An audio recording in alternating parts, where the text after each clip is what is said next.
Welcome back, everyone. It's Charlie. Marvel just dropped a first look at Deadpool and Wolverine again in the Deadpool 3 movie, with Wolverine in his full-on yellow costume, showing you like a full HD look at it. Their tagline was now in Hugh Res, so we'll break it all down just because this is getting so comic booky. Cannot wait to see the rest of the movie.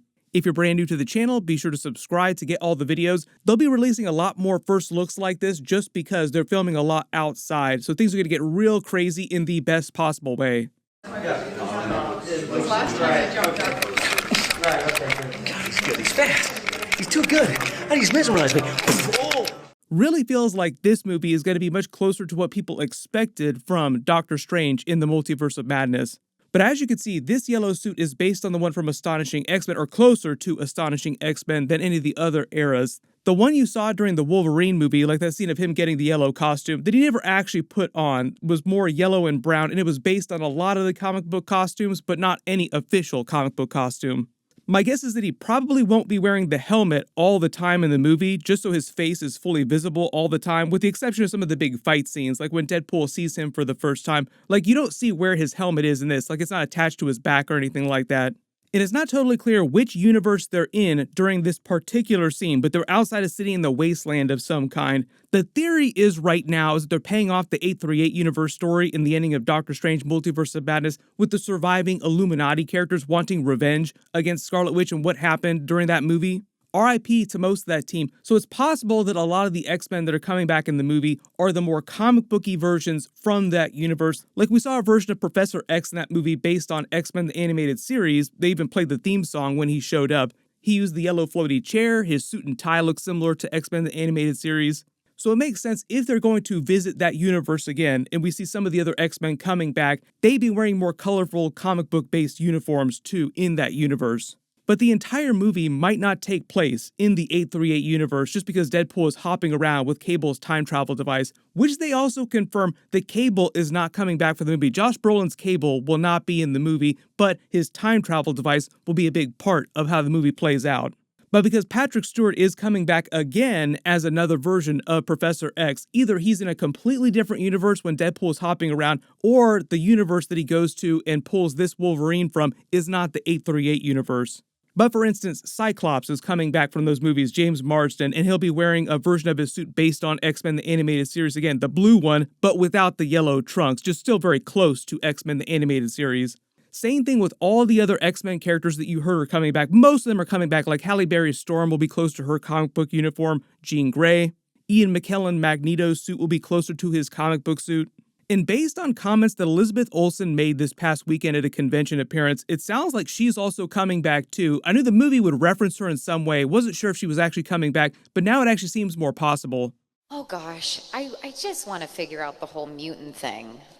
Like, that's really, and I don't, like, none of us can do anything about it, you know? Like, we can't do anything about it. We're not X-Men, but gosh, like, I just would love to explore that so much. I think X-Men was definitely my first experience with superhero type film. She said the next big thing that she wanted to do in the Marvel movies was explain whether or not she was really a mutant like the other X-Men and her history with Magneto. Like, is she really Magneto's daughter? So what she meant during that is she wants to address her character's connection and crossover with the X-Men comics, just because Scarlet Witch crossed over a lot with the X-Men comics in the past. And it sounds like they're using the House of M part of that story, or whichever universe that winds up being. I don't know if it's going to be the 838 universe or a completely separate universe, but I believe it's the one where this Wolverine is meant to come from. And in that universe, they'll canonize that version of Scarlet Witch, that alternate reality Scarlet Witch, as Ian McKellen Magneto's daughter, but in that reality. We've seen Scarlet Witch's father inside the MCU, but I think the idea is that's meant to be her adoptive father. So that's the whole idea in the comics, even though there's been a couple continuity changes. The funny thing is, recently we just had the High Evolutionary in Guardians of the Galaxy 3. Scarlet Witch's backstory actually crosses over with High Evolutionary in a really interesting way, like way back in the comics. Originally, Scarlet Witch and Quicksilver were born to Magda and Magneto, but the local townspeople found out that it was Magneto and came to kill him, so Magda fled with the twins. She went to Mount Wundagore, which we saw in the Doctor Strange Multiverse of Madness movie, where the High Evolutionary's base was, and gave birth to the twins there.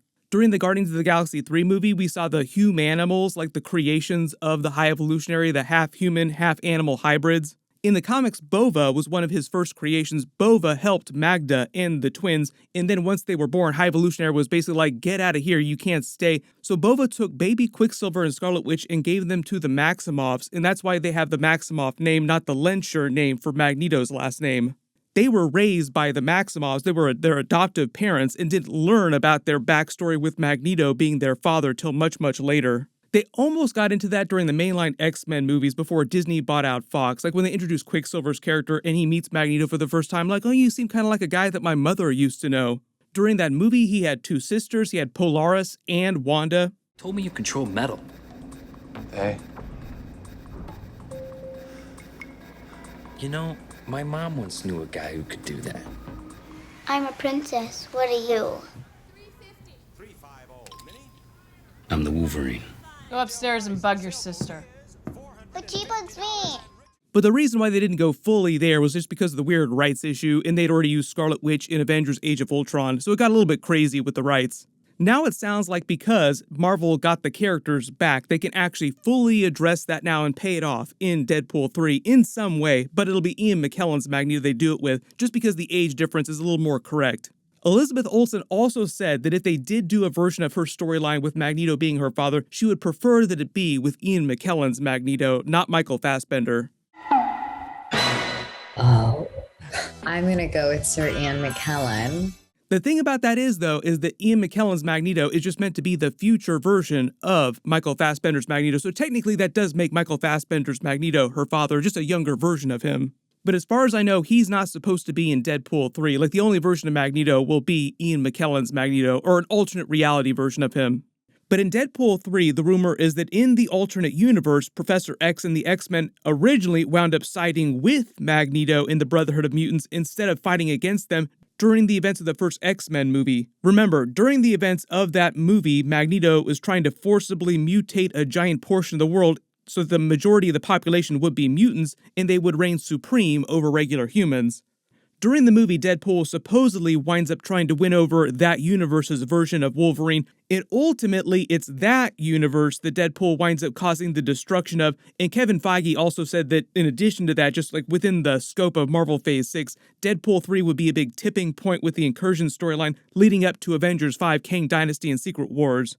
A bunch of universes being destroyed, and it sounds like Deadpool does something so crazy that it winds up causing a bunch of incursions and tons of universes get destroyed, not just that one, and that'll pay off the Deadpool kills the Marvel Universe part of the storyline that they're also adapting. So it's kind of like they're combining the Loki storyline with the TVA with a version of House of M and Deadpool kills the Marvel Universe. One of the other big casting announcements you probably heard about a little while ago isn't an X-Men character, but they just announced Matthew McFadden, who plays Tom on Succession, will be playing a TVA agent assigned by Mobius to follow Deadpool and try unsuccessfully, but he'll try to keep Deadpool from messing up other timelines. Sounds like he's going to fail pretty hard. They just had the Succession finale too, so this is kind of timely that we talk about his character. I believe his role is going to be sort of Deadpool's comedic punching bag, like a similar type of role that he plays on Succession, a hapless idiot who thinks way too highly of himself that Deadpool just walks all over. Mobius said you're not allowed to mess with this timeline, don't cause any Nexus events, and immediately Deadpool just completely borks the entire universe. Cannot wait to see what all the other X-Men actually do look like full on in their costumes, so just post all your reactions. I'm so happy that they're finally giving us Wolverine in a comic book accurate yellow costume. To be honest though, one of the reasons why they probably dropped this week in particular, not only because they're filming outdoors with Hugh Jackman's Wolverine, so people were going to see low-res potato quality versions of it anyway, but they also probably released it because Warner Brothers is releasing the Barbie movie, and it looks like that's actually going to do gangbusters, unlike the Flash movie. Usually Disney and Marvel will do stuff like that when other studios release their big movies, like, oh, here's a big teaser for a thing that people have been waiting for a long time. They also just released a brand new Ahsoka teaser trailer, so I'll do a video for that next. That should be up either later tonight or Tuesday. Be sure to enable alerts for my channel so you don't miss that. I'll do more Deadpool 3 videos when we get more footage from the set or we learn more about what's going on with the cameos, the other X-Men, the Fantastic Four characters that are coming back, or other Fox Marvel people in general like Ben Affleck's Daredevil. Click here for all my Deadpool 3 videos to learn about all the other big cameos, and click here for all my Secret Invasion videos. Thank you so much for watching. Everyone stay safe, and I'll see you guys in the next one.